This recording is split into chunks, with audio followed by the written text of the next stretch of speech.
ഒരു ഭാഗം മാത്രം ചിന്തിച്ചിട്ട് പ്രാർത്ഥിക്കുവാനായിട്ട് ഞാൻ ആഗ്രഹിക്കുന്നത് യാക്കോബിൻ്റെ ലേഖനം James chapter 4:10.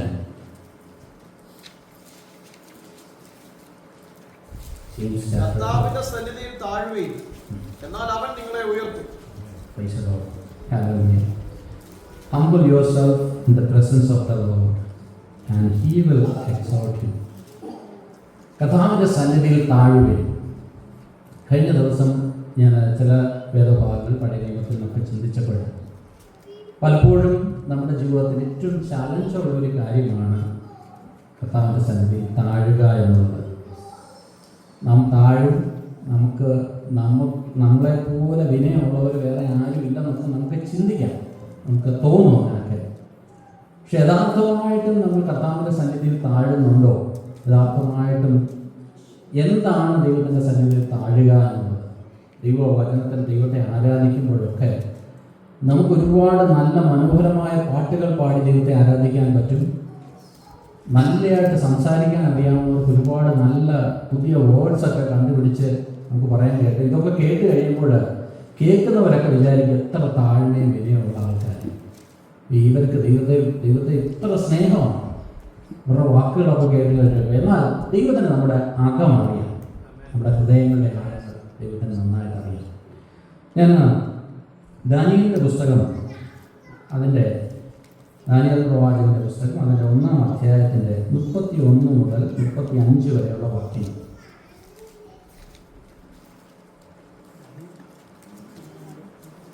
Chapter 1, verse 31 to 35.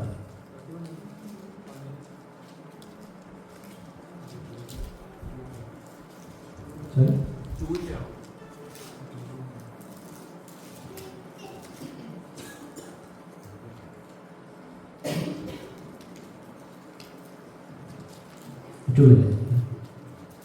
രാജാവ് കണ്ട ദർശനമോ വലിയൊരു ബിംബം, വലിപ്പമേറിയതും വിശേഷ ശോഭയുള്ളതുമായ ആ ബിംബം തിരുമുമ്പിൽ നിന്നു.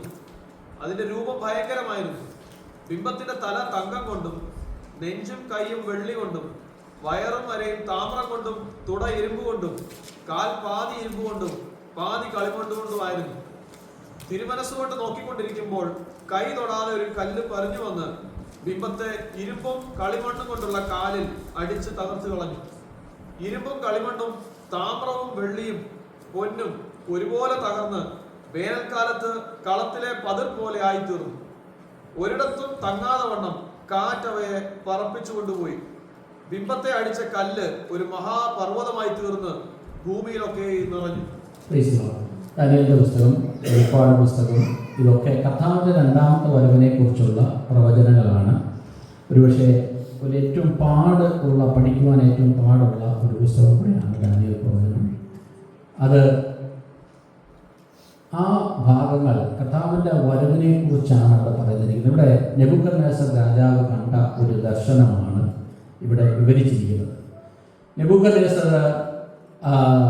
ബാബിലോണിയൻ സാമ്രാജ്യത്തിൻ്റെ അധിപതിയായ നെബൂഖദ്നേസർ ഇസ്രായേൽ ജനത്തിനെ മിസ്രൈമിൽ നിന്ന് കൊണ്ടുവന്ന് അതിൽ മിടുക്കരായിട്ടുള്ള ചില ചെറുപ്പക്കാരെ തൻ്റെ രാജ്യത്തിൻ്റെ ഹിസ്റ്ററിയും തൻ്റെ രാജ്യത്തിൻ്റെ കലകളുമൊക്കെ പഠിപ്പിച്ച് അവരെ ഒരു വലിയ പൊസിഷനിൽ കൊണ്ടെത്തിയിരിക്കുകയാണ്. അതാണ് ദാനിയേലിൻ്റെ കാര്യമൊക്കെ നമുക്ക് ആ ഭാഗത്തിൽ വായിക്കുവാനായിട്ട് കഴിയുന്നത്. ഇവിടെ അങ്ങനെ ഇരിക്കുമ്പോൾ രാജാവ് ഒരു ദർശനം കണ്ടു, രാജാവ് ഒരു സ്വപ്നം കണ്ടു. രാജാവിൻ്റെ സ്വപ്നം ഈ പറയുന്ന ഒരു രൂപമാണ്.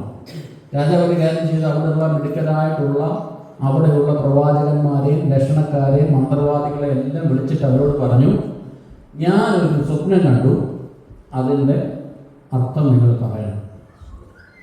അന്ന് രാജാവ് അദ്ദേഹം ആ പൊസിഷനിലൊക്കെ ഇരിക്കുന്നതുകൊണ്ട് പുള്ളി നല്ല മിടുക്കനായിരുന്നു. ഇവിടെയുള്ള പുള്ളികളെല്ലാം പുള്ളിക്ക് നന്നായിട്ട് അറിയാവുന്നത് കൊണ്ട് സ്വപ്നം എന്തോന്ന് പറഞ്ഞില്ല. കാര്യം രാജാവ് അറിയാം, സ്വപ്നം ഞാൻ പറഞ്ഞ ഇവന്മാർ എന്തെങ്കിലുമൊക്കെ പറഞ്ഞ് എന്നെ കൺവിൻസ് ചെയ്യും.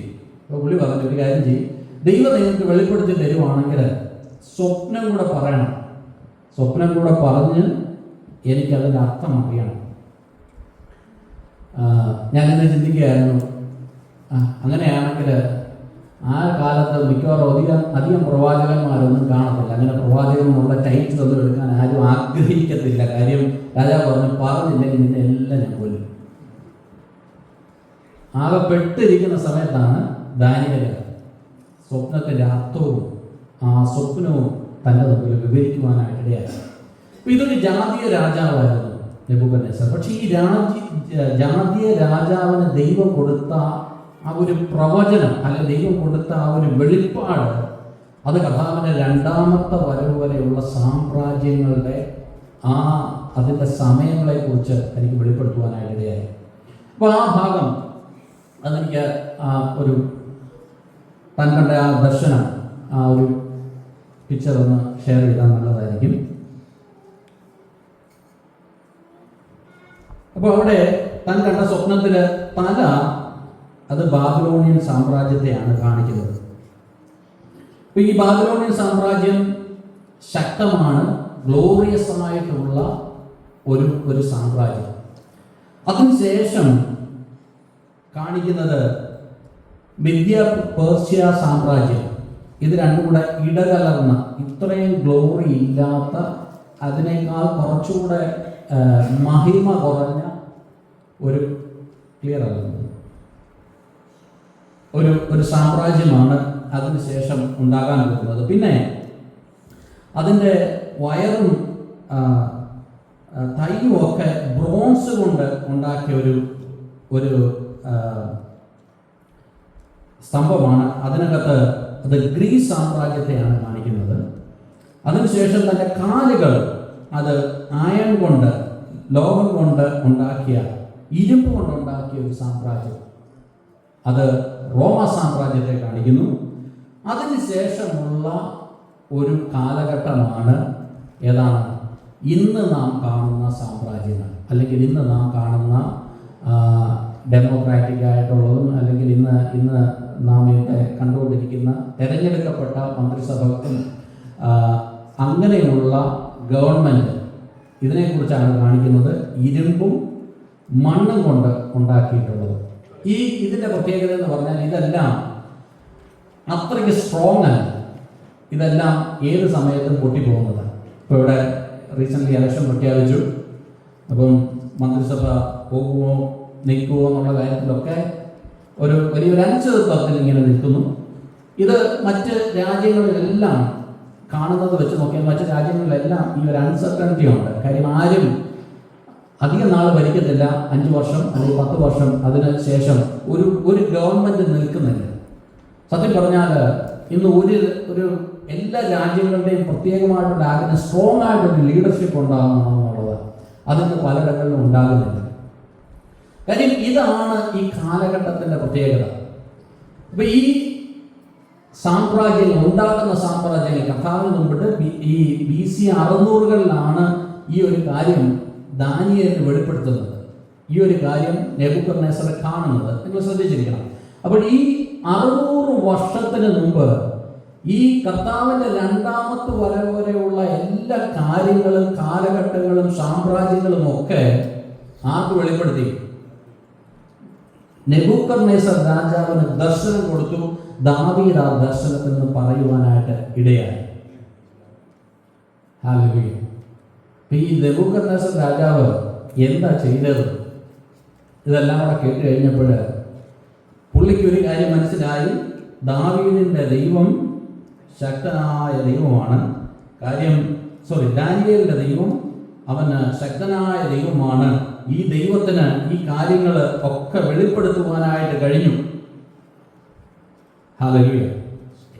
അപ്പോൾ ഈ കാലഘട്ടത്തിൽ അതിൻ്റെ 1-ാം അധ്യായത്തിൻ്റെ 47 തൊട്ട് 48 വരെയുള്ള വാക്യങ്ങൾ 2-ാം അധ്യായത്തിൽ രാജാവ് ദാനിയേലിനോട്, നീ ഈ രഹസ്യം വെളിപ്പെടുത്തുവാൻ പ്രാപ്തനായതുകൊണ്ട് നിങ്ങളുടെ ദൈവം ദൈവാദി ദൈവവും രാജാദി കർത്താവും രഹസ്യങ്ങളെ വെളിപ്പെടുത്തുന്നവനുമാകുന്നു സത്യമെന്ന് കൽപ്പിച്ചു. ഈ രാജാവിന്റെ ഇതങ്ങോട്ട് കാണിക്കണം. രാജാവ് പറയുന്ന കാര്യങ്ങൾ എന്നെ ചിന്തിപ്പിക്കുവാനായിട്ടിടയായി. നിങ്ങളുടെ ദൈവം ദേവാദി ദൈവം രാജാദി കർത്താവ് രഹസ്യങ്ങളെ വെളിപ്പെടുത്തുവാൻ ശക്തിയുള്ള ദൈവം. ഹല്ലേലൂയ. ഇതിനേക്കാൾ വലിയ ഒരു വർഷിപ്പ് ഭയങ്കര പദങ്ങളാണ് ഉപയോഗിക്കുന്നത്. നല്ല മനോഹരമായി ഇതൊക്കെ കേട്ട് കഴിഞ്ഞാൽ കേൾക്കുന്നവർ വിചാരിക്കും ഈ മനുഷ്യനെ പോലെ ഭക്തനായ ഒരു മനുഷ്യനില്ലായിരുന്നു. ഇതിന് ശേഷം 3-ാം അധ്യായത്തിലേക്ക് കടന്നു വരുമ്പോൾ ഈ രാജാവ് തന്നെയാണ് എന്തോ ചെയ്തു.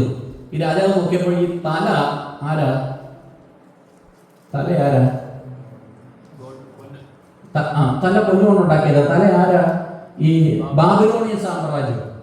അപ്പൊ ഈ തല ആരായിട്ടാ? ഇതിന്റെ നേതാവ് ആരാ? നെബൂഖദ്നേസർ.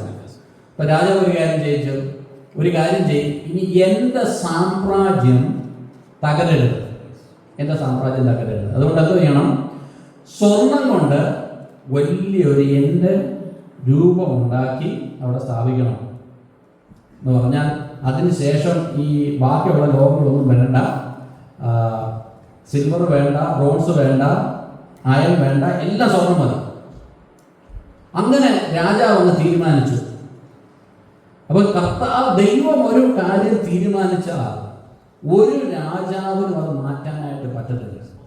മാനുഷികമായിട്ട് രാജാവ് വിചാരിച്ച ഒരു കാര്യം ചെയ്യും, ഇങ്ങനെ എന്റെ സാമ്രാജ്യം നീളണം എന്ന് വിചാരിച്ച് താൻ ഒരു കാര്യം ചെയ്തു, ഒരു സ്വർണത്തിന്റെ ബിംബം ഉണ്ടാക്കി. സ്വർണത്തിന്റെ ബിംബം ഉണ്ടാക്കുകയും ചെയ്തു. മാത്രമല്ല, ദൈവം ഇത്രയും വലിയ വെളിപ്പാട് തനിക്ക് കൊടുത്തിട്ടുണ്ട്.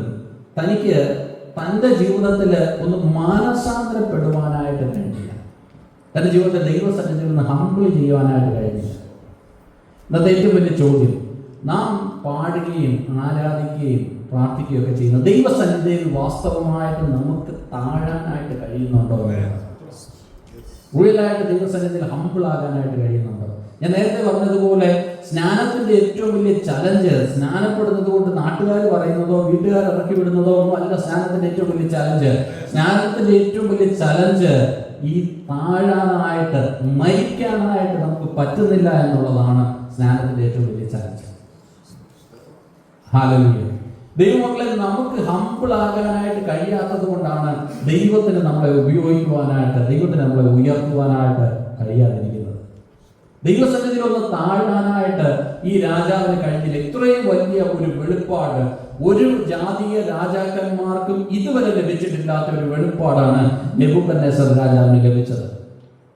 തൻ്റെ ആ സാമ്രാജ്യം താൻ അങ്ങനെ ഇരിക്കുമ്പോൾ, എന്നിട്ട് ദൈവസന്നിധിയിൽ ഈ കാര്യങ്ങളൊക്കെ തനിക്ക് നോളജ് ഉണ്ടായിരുന്നു. താൻ വളരെ ശക്തനായ ഒരു മനുഷ്യനായിരുന്നു. നിയമത്തിനും അധിപതിയായിരുന്നു നെബൂഖദ്നേസർ. രാജാവായിരുന്നു ആ കാലത്തെ നിയമം. രാജാവ് തീരുമാനിക്കുന്നതായിരുന്നു. അതിനുശേഷമുള്ള സാമ്രാജ്യങ്ങളൊന്നും അങ്ങനെയല്ല. നിയമം കഴിഞ്ഞിട്ടേ ഉള്ളൂ രാജാവ്. നിയമമാണ്. ഹല്ലേലൂയ. ഇത്രയും ശക്തനായ രാജാവിന് ആ ദൈവത്തെ മാനിക്കുവാനായിട്ട്, അല്ലെങ്കിൽ ഈ ദൈവം ആരാണെന്നുള്ള ഒരു ഹല്ലേലൂയ ഒരു വെളിപ്പാട് കിട്ടിയില്ല. അതിന്റെ 3-ാം അധ്യായത്തിന്റെ 5-ാം വാക്യത്തില് ഇങ്ങനെ എഴുതിയിരിക്കുന്നത്, കാഹളം, കുഴൽ, തമ്പുരു, കിന്നരം, വീണ, നാഗസ്വരം മുതലായ സകലവിധ വാദ്യനാദങ്ങളും കേൾക്കുമ്പോൾ നിങ്ങൾ വീണ് നെബൂഖദ്നേസർ രാജാവ് നോക്കിയിരിക്കുന്ന സ്വർണ്ണബിംബത്തെ നമസ്കരിക്കണം. ഹല്ലേലൂയ.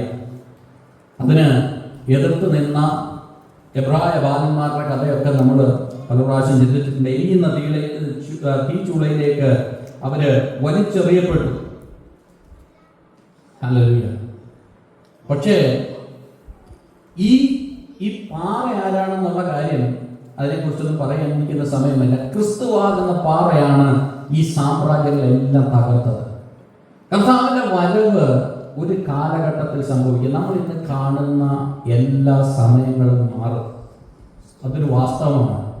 ഇന്ന് നമ്മൾ ഈ കാലഘട്ടം നോക്കിക്കഴിഞ്ഞാൽ ഈ കാലഘട്ടത്തിന്റെ ഏറ്റവും ലാസ്റ്റിലാണ് നാം ആയിരിക്കുന്നത്. ഇന്നിപ്പോൾ സ്നാനത്തെ കുറിച്ചുള്ള ക്ലാസ്സും മാനസാന്തരത്തിനെ കുറിച്ചുള്ള ക്ലാസ്സും ഒക്കെ നമ്മൾ കേൾക്കുമ്പോൾ ഒരു കാര്യം മറക്കരുത്, ഈ വലിയ സ്ട്രോങ് ആയിട്ടുള്ള സാമ്രാജ്യങ്ങളെല്ലാം തകർന്നു. ഇന്ന് നാം ആയിരിക്കുന്നത് വളരെ പറഞ്ഞിരിക്കുന്ന ഒരു കാറ്റടിച്ചാൽ പറന്നു പോകുന്ന തരത്തിലുള്ള ഒരു ഭരണ സമ്പ്രദായത്തിലാണ് നാം ആയിരിക്കുന്നത്. അപ്പോൾ ദൈവസഭ ഒരു കാര്യം മനസ്സിലാക്കണം, കർത്താവിന്റെ വരവ് ഏറ്റവും അടുത്തിരിക്കുകയാണ്. അപ്പോൾ ഈ രാജാവ് ഈ ഭരണത്തിനെ എല്ലാം തകർത്ത് പുതിയ ഭരണം ഉണ്ടാക്കുന്ന ഒരു രാജാവ്, കല്ലായ പാറയാകുന്ന ക്രിസ്തു, അവൻ വെളിപ്പെടുവാനുള്ള സമയം ഏറ്റവും അടുത്തിരിക്കുകയാണ്. ഈ സമയത്ത് ഹല്ലേലൂയ നാം ദൈവത്തെ എത്രത്തോളം ഭയപ്പെടണമെന്നുള്ള കാര്യം ഈ ഭാഗത്ത് നമുക്ക് ചിന്തിച്ചാൽ മനസ്സിലാകും. അതിനുശേഷം രാജാവ് കണ്ട മറ്റൊരു ദർശനം, ഇതിനുശേഷം തനിക്ക് മാനസാന്തരം ഉണ്ടായില്ല. രാജാവിന് മറ്റൊരു ദർശനം കൊടുക്കുന്ന 4-ാം അധ്യായത്തിന്റെ 10-ാം വാക്യത്തില് 10 മുതൽ 17 വരെയുള്ള വാക്യങ്ങളിൽ തനിക്ക് കൊടുത്തിരിക്കുന്ന മറ്റൊരു ദർശനത്തെ കുറിച്ച് പറയുന്നു. കിടക്കയിൽ വെച്ച് എനിക്കുണ്ടായ ദർശനമാവിത്. ഭൂമിയുടെ നടുവിൽ ഞാനൊരു വൃക്ഷം കണ്ടു. അത് ഏറ്റവും ഉയരമുള്ളതായിരുന്നു. ആ വൃക്ഷം വളർന്നു ബലപ്പെട്ടു. അത് ആകാശത്തോളം ഉയരമുള്ളതും സർവ്വഭൂമിയുടെ അറ്റത്തോളം കാണാവുന്നതുമായിരുന്നു. അതിന്റെ ഇല ഭംഗിയുള്ളതും ഫലം അനവധിയുമായിരുന്നു. എല്ലാവർക്കും അതിൽ ആഹാരമുണ്ടായിരുന്നു. കാട്ടുമൃഗങ്ങൾ അതിന്റെ കീഴെ തണലിച്ചു വന്നു. ആകാശത്തിലെ പക്ഷികൾ അതിന്റെ കൊമ്പുകളിൽ വസിച്ചു. സകല ജഡവും അതുകൊണ്ട് ഉപജീവനം കഴിച്ചു പോന്നു. കിടക്കയിൽ വെച്ച് എനിക്കുണ്ടായ ദർശനത്തിൽ ഒരു ദൂതൻ, ഒരു പരിശുദ്ധൻ തന്നെ, സ്വർഗത്തിൽ നിന്ന് ഇറങ്ങി വരുന്നത് ഞാൻ കണ്ടു. അവൻ ഉച്ചത്തിൽ വിളിച്ചു പറഞ്ഞത്, വൃക്ഷം വെട്ടിയിട്ട് അതിന്റെ കൊമ്പ് മുറിച്ച് ഇല കുടഞ്ഞ് കായ് ചിതറിച്ചു കളവീൻ. അതിന്റെ കീഴിൽ നിന്ന് മൃഗങ്ങളും കൊമ്പുകളിൽ നിന്ന് പക്ഷികളും പോയിക്കൊള്ളട്ടെ. അതിന്റെ തായ്വേരോ വയലിലെ ഇളമ്പുല്ലിൽ തിരുമ്പും താമ്രവും കൊണ്ടുള്ള ബന്ധനത്തോടെ ഭൂമിയിൽ വെച്ചേക്കുവീൻ. അവൻ ആകാശത്തിലെ മഞ്ഞുകൊണ്ട് നനയട്ടെ. അവന് മൃഗങ്ങളോടുകൂടെ നിലത്തെ പുല്ല് ഉപജീവനമായിരിക്കട്ടെ. അവന്റെ മാനുഷ സ്വഭാവം മാറി മൃഗസ്വഭാവമായി തീരട്ടെ. അങ്ങനെ അവനെ 7 കാലം കഴിയട്ടെ. ഇവിടെ കാണുന്നത് രാജാവ് രണ്ടാമതൊരു ദർശനം കണ്ടു. അതിനും ദാനിയേല് തനിക്ക് ഒരു എക്സ്പ്ലനേഷൻ കൊടുക്കുന്നു. എന്താണ്? രാജാവെ, നിന്റെ സ്ഥാനത്ത് നിന്ന് നിന്നെ ദൈവം മാറ്റി, നീ മൃഗങ്ങളോടുകൂടെ പുല്ല് തിന്നുന്ന ഒരവസ്ഥയിലേക്ക് മാറ്റും. ഇവിടെ നോക്കുക, എത്ര ശോഭയുള്ള ഒരു സിംഹാസനം, എത്ര ശോഭയുള്ള ഒരു രാജകീയ സ്ഥാനമാണ് അത്. മൃഗങ്ങളോട് തുല്യമായി പുല്ല് തിന്നുന്നൊരവസ്ഥയിലേക്ക് ദൈവം അവിടെ കൊണ്ടുവന്നെന്നുള്ള കാര്യം നാം മറന്നു പോകരുത്. എന്താണ് ഇത് നമ്മളെ പഠിപ്പിക്കുന്ന ഒരു കാര്യം? നാം ആരായിരുന്നു എന്നുള്ളതോ ഇന്നിവിടെ ആരായിരിക്കുന്നു എന്നുള്ളതോ ഒന്നും ഒരു വിഷയമല്ല. ദൈവങ്ങളെ ഒരു കാര്യം മറക്കരുത്, നാം കർത്താവിൻ്റെ സന്നിധിയിൽ താഴണം. ഹല്ലേലൂയ. ഒരു മടിയും അതിന് വിചാരിക്കരുത്. ദൈവത്തിൻ്റെ സന്നിധിയിൽ താഴുന്നതിന് ഒരു മടി വിചാരിക്കരുത്. നിങ്ങളായിരിക്കുന്ന അവസ്ഥയോ അല്ലെങ്കിൽ നിങ്ങൾക്ക് ഇന്ന് ഒരു പക്ഷേ വലിയ വലിയ സാലറികളും വലിയ വലിയ പൊസിഷൻസും ഒക്കെ ഉണ്ടായിരിക്കാം. പക്ഷെ നിങ്ങൾ ദൈവസന്നിധിയിൽ താഴാൻ മടിക്കരുത്. കാര്യം താഴുന്നവനെ ഉയർത്തുന്ന ഒരു ദൈവമാണ്. ഉയർന്നിരുന്നാൽ ഹല്ലേലൂയ, നമ്മുടെ രാജ്യം ഉയരണം, നമ്മുടെ സിംഹാസനം ഉയരണം, നമ്മുടെ ഹല്ലേലൂയ മഹത്വം വലുതാക്കണം എന്നുള്ളൊരു ചിന്ത ദൈവമക്കളെ നമ്മുടെ ആരുടെയും ജീവിതത്തിൽ ഉണ്ടാകരുത്. ഹല്ലേലൂയ. നിങ്ങൾ ദൈവസന്നിധിയിൽ താഴുവാണെങ്കിൽ, നിങ്ങൾ ദൈവസന്നിധിയിൽ ഏൽപ്പിച്ചു കൊടുക്കുകയാണെങ്കിൽ കർത്താവ് നിങ്ങളെ ഉയർത്തും. തക്ക സമയത്ത് ദൈവം നിങ്ങളെ ഉയർത്തും. നിങ്ങൾക്ക് വേണ്ടി വഴികളെ വാതിലുകളെ ദൈവം തുറക്കുക തന്നെ ചെയ്യും. ഒരു കാര്യം ഞങ്ങളുടെയൊക്കെ ജീവിതത്തിൻ്റെ എക്സ്പീരിയൻസ് കൊണ്ട്, ജീവിതത്തിൻ്റെ അനുഭവം കൊണ്ട് പറയാം, കഴിവും മിടുക്കും കൊണ്ടും ഒന്നും അല്ല നമ്മൾ ആരും ഇവിടെ വരെ വന്നത്, ദൈവത്തിൻ്റെ ദയ വന്നുകൊണ്ട് മാത്രമാണ്. ഇന്ന് അത് ഞാൻ ഓർപ്പിക്കട്ടെ. ചിലരുടെ ജീവിതത്തിൽ അതൊരു ആശ്വാസമായിരിക്കട്ടെ. നിങ്ങൾക്ക് കഴിവ് കുറവുണ്ട്, അല്ലെങ്കിൽ നിങ്ങളെ കൊണ്ട് കഴിയത്തില്ല, നിങ്ങൾക്ക് സംസാരിക്കാൻ അറിയത്തില്ല, ഇതൊന്നും ഒരു വിഷയമല്ല. നിങ്ങൾ ദൈവസന്നിധിയിൽ താഴുവാണെങ്കിൽ നിങ്ങളെ ഉയർത്തുന്ന ഒരു കരമുണ്ട്. അവന്റെ കരം ഇന്നും കുറുകി പോയിട്ടില്ല. ആ ബലമുള്ള കരങ്ങളുടെ മേൽ ഒന്ന് താഴ്ന്നിരിക്കുവാനായിട്ട് ഇടയാകട്ടെ. ദൈവം നമ്മളെ ഈ വചനങ്ങളാൽ അനുഗ്രഹിക്കുമാറാകട്ടെ. നമുക്ക് പ്രാർത്ഥിക്കാം.